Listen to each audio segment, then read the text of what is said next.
Good. No, seriously, this would be great. I don't know how much tax money is being used on these late night comedians, but what have they really done for the last 10 years? For the last 10 years, they've done is complain about Donald Trump. Once Trump finishes this term, they will have complained about him for almost 2 fucking decades. The same going out, Donald Trump, am I right? And all the or this fucking pansy over there going out and crying like, my daughter might have to live in a world where democracy doesn't exist because of Orange Man Bad and him hurting my fake vagina. And they wonder why they lost, because people are tired of it. It doesn't matter if you even... There are people who are voting for him, don't even like him. They're just tired of people like them. The far one... The just completely far gone. Which is why Trump derangement syndrome is a thing. Because of people like Jimmy Kimmel and Stephen Colbert and people on like Saturday Night Live and everyone... when you've been complaining for almost 15 years after he gets out of office, 15 years of just whining, even during Biden's term, all they did was whine about Donald Trump. Everything this man does, everything this man says, he makes obvious jokes, and they're like, oh my God, Donald Trump said this. He hurt my fake vagina, and my kids aren't going to grow up in a world that it's just, there's no democracy at all. I'm super serial. But canceling late night TV could give New Yorkers a tax cut. Good. Although most of them are probably the ones who have the elected officials there that, are ruining the city, once great city. But, yeah, this fucking, I was about to say the F word. I'm not talking about fuck. I was about to call him the other F word. It's a downward spiral that is late night TV seems to accelerate toward the inevitable doom. Unless you're Gutfeld is apparently doing great. A strange upside for the city of New York emerges, potentially anyway. A small beneficial tax cut could be realized for a very odd reason. For some of the oddest reasoning imaginable, the average New Yorker pays $2 a year in taxes towards keeping Saturday Night Live on the air. That's right, a network television subsidy redirects some of the blame for the decline of a once funny counterculture juggernaut beginning in 2017. In fact, the New York film tax credits may be keeping shows around that otherwise may have been canceled for a lack of profit, all at a pretty hefty cost to taxpayers, the majority of whom wouldn't even know. The primary beneficiaries since the 2017 implementation have been Saturday Night Live for $111 million, The Tonight Show with $81 million, and many others including The Blacklist, Blue Bloods, Billions, Bull, and Madam Secretary. You're basically paying to have this fucking limp-wristed pansy go on and complain and cry about Trump every fucking night. Great waste of tax dollars. Again, it's the same freaking thing. It's like, so Donald Trump, are you gonna make fun of Trump? Again, like him or hate him, like Trump, the fact is people on the left have gotten so tired of people like Jimmy Kimmel because they're one-trick ponies. That's all they've been doing for 10 years is whining about one person. Of course, Elon Musk as well lately. But everything the dude says, not the fact that Biden is getting softball questions like, what kind of ice cream do you have, sir? Chocolate chip. And everyone's fucking cheering like a kid at the Special Olympics coming in last place. Yeah, that's how they treated him. But no, let's complain about Donald Trump because he makes a joke about something. Or take something he says and throw it completely out of context to, get in those sweet, sweet viewers. Because that's what they did. That's what they did. And then all you would have to do to disprove them is go back, look at the full clip in the full context, and you're like, that's not even remotely what he said. You know, it's like when he did the whole about the dictator on day one. They thought it was going to be like a running thing. They're trying to convince people it's going to be a running thing, like, oh, he's going to be a dictator. He's like, on day one, we're going to close the border and drill. Just on day one. But it's Donald Trump claims that he will be a dictator on day one. And all the people are like, oh, duh, Orange Man dictator, Orange Man bad, Orange Man worse than Hitler. Because of the fucking news taking what he says out of context. Everything this man has said has been out of context.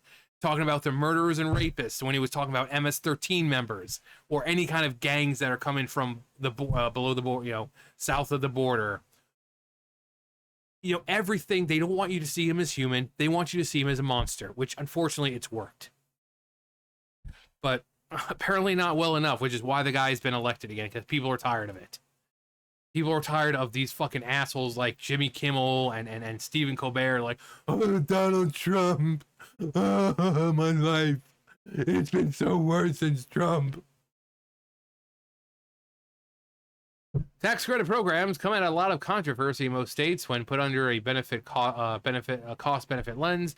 In 2020 alone, New York handed out about $700 million of taxpayer money. It's a pretty penny indeed. As surprising as that number may be, neighboring state New Jersey, that's where I'm from.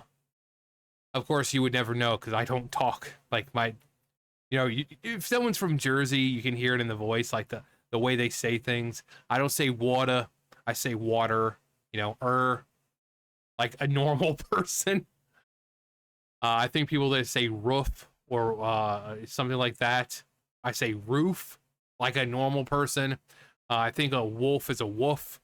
I say wolf, you know, with the L, like a normal person. So people don't even know I'm from Jersey because I don't speak like I'm from Jersey.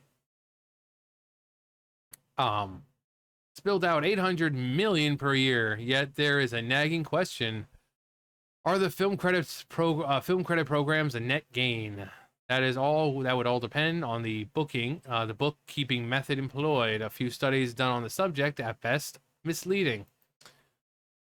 Worse than that, they showed opposite results. New York's own organization conclude $1, I'm guessing $1.70 in added tax revenue for every dollar spent, while another determined that the state recouped only 30 cents for every dollar spent. Talk about inconclusive results, am I right? And it's all because of Donald Trump. Yay! And he sits there like, Donald Trump, and then he goes on and everyone's just like, yeah, like the good fucking clapping seals that they are. Again, whether you hate Trump or like him, people can't deny that these people on the left, way too long. Again, 10 years already. By the time Trump's out of office, 15 years. 15 years they'll have complained about the guy. Actually, no, it'd be about 15 because they were complaining about him in 2015, whenever he got into the race. So yeah, about 15 years. And then they wonder why they lost. Why more people turned out to vote for him because, one, people were sure as hell not going to have Kamala Cacklin Harris as a president. Two, people are just tired of the radical crap on the, you know, the violence and the constant whining and all this crap about Trump and the fucking political theater that they're, you know, it's like, oh, this man, you know, over exaggerated the price on his properties like every other billionaire. And then like not too long after, it's like showed that Jon Stewart overestimated the price on his property. But did you see him get dragged through a courtroom? No, because it's only Donald Trump that they need to get. So, suffice to say that if SNL retires after this year, where they're not going to, its 50th anniversary, Jimmy Fallon gets kicked to the curb, and the entire late night show monstrosity finally lays down in its grave. It would be a net positive. New Yorkers could enjoy less wasted money. Yeah, Again, your taxpayers, if you're in New York, your taxpayers are your tax dollars are going to fucking morons like Stephen Colbert and Jimmy Kimmel, who just go on and tell the same Donald Trump joke every fucking night. But sure, if you're glad with your taxpayer dollars going to that, then more power to you. Donald Trump hurt my fake vagina. We have Biden who's destroying the country right now, but did you hear what Donald Trump said? Again, it's like even during the debate with Trump and Biden continued to use that whole find people on both sides. That has been debunked for ages now. You go back and watch the clip, and Trump says, and there were good people on both sides, and I'm not talking about the neo-Nazis and the white nationalists because they should be condemned completely. But they never showed you that part because they don't want you to see that man as a human being. They want you to see him as some corrupted monster who hates everyone, is only looking out for himself. So, but then when you see the full clip and you're like, that's not what the media said. You think? But they're still going with it. They're still trying to do the whole, oh, he said there was 5 people on both sides. And Jimmy Kimmel and Jimmy Fallon, not so much. But Jimmy Kimmel, Seth Meyers, Stephen Colbert, yeah, they're the ones who are like, Donald Trump said this, and January 6th was worse than 9/11, Pearl Harbor, and everything combined, and we're fucking stupid. So if this is going to get people, if this could possibly give New Yorkers a tax cut, maybe all that money they're wasting on late night shows they can put towards, oh, I don't know, refunding the police so that way there isn't so much goddamn crime. Places having to close down, things having to be boarded up, inside the stores having to have plexiglass in front of everything, the products completely behind, you have to have someone come open a door for you because there's so much theft and so maybe they could invest in better security, more police officers, instead of funding this guy for the next 10 years to fucking whine about Donald Trump. Because that's what they're going to do. Even when Trump's gone, this guy could be, dead and gone in 10 years, and they're still going to fucking whine about him because they're all a bunch of fucking limp-wristed pansies. Because they'll remember the one time that Trump hurt their fake vaginas. So, anyway, said good. Let him, let him get those tax dollars to something beneficial for New York. Something beneficial, because their views are tanking, and what's the point now? What's the point? Just do what Don Lemon and all these other journalists and comedians are doing. Just start a fucking podcast. Just start a podcast. You're not going to get anyone, but just start a podcast. Anyway, that's going to do it for me. You guys know the drill. I'll see you guys later. Bye, guys.